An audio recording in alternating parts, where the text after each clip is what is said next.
кызыл кыйып бояйбыз.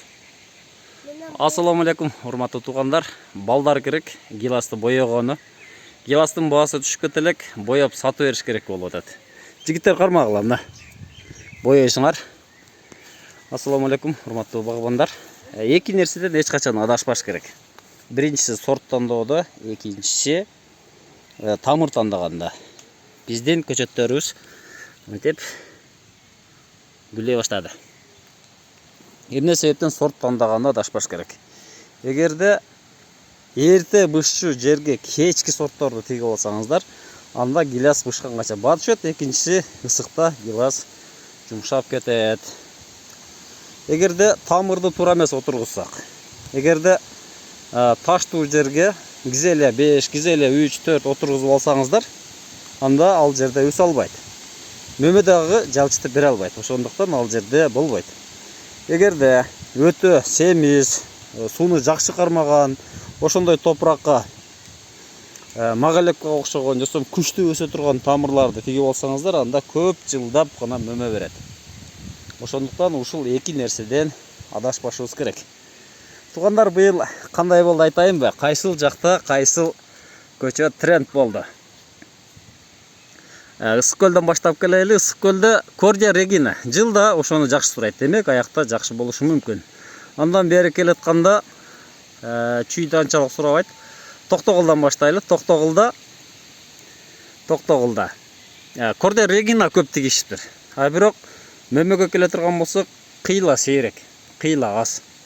Демек, ал жерде деңиз деңгээли 800-900 экен. Биз ал жерге Ред Гигант тиккиле деп сунуштадык. Айры Ред Гигант болот экен. Анан бер жакка келатканда Данияр ака бар, Юсупов. Данияр ака основной элдин бардыгына фриска тиктиртип салган да. Фриска. Аякка барсаң жалаң эле фриска сурайт. Бизде мисалы үчүн анчалык фриска көп кетпеди. Аякта ошондой. Анан Ошко келе турган болсок, Ошто быйыл Хелен катуу болду окшойт.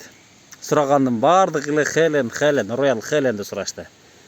Анан Кызылкыя Ноокатка келгенде, Ноокаттыктар дагы Кордия Регинаны көрө калышты.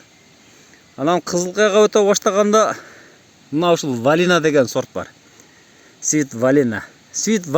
Бүт үч коргон Кызылкыя Свит Валина анча сарытта аралашты. Стефани алгандар болду. Ошондой. Анан Көкталага келгенде Свит Ариана, Свит Лоренсти мен көбүрөөк сунуштадым, бирок Свит Лоренс алышты, Свит Ариананы алышты. Анан Кадамжайга келгенде, Кадамжайдан буягы Ред Гигант эң көп алган Ред Гигант деген көчөт алышты. Ал жерде канча? Бир кеминде эле 20 миңден жогору көчөт алышты окшойт. Анда чоң карга отуруп алыптыр. Сиздерге да көрүнөбү?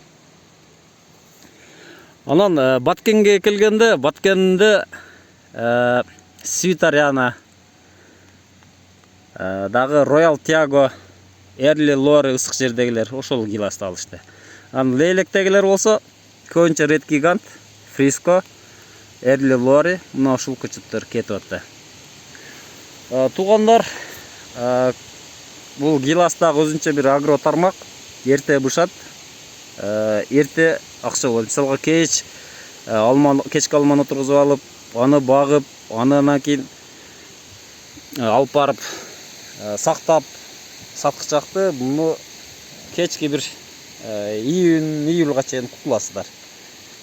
Ошон үчүн эртеги мөмөнүн акчасы дагы жакшы болот экен. Көчөттөрүбүз буюрса даяр.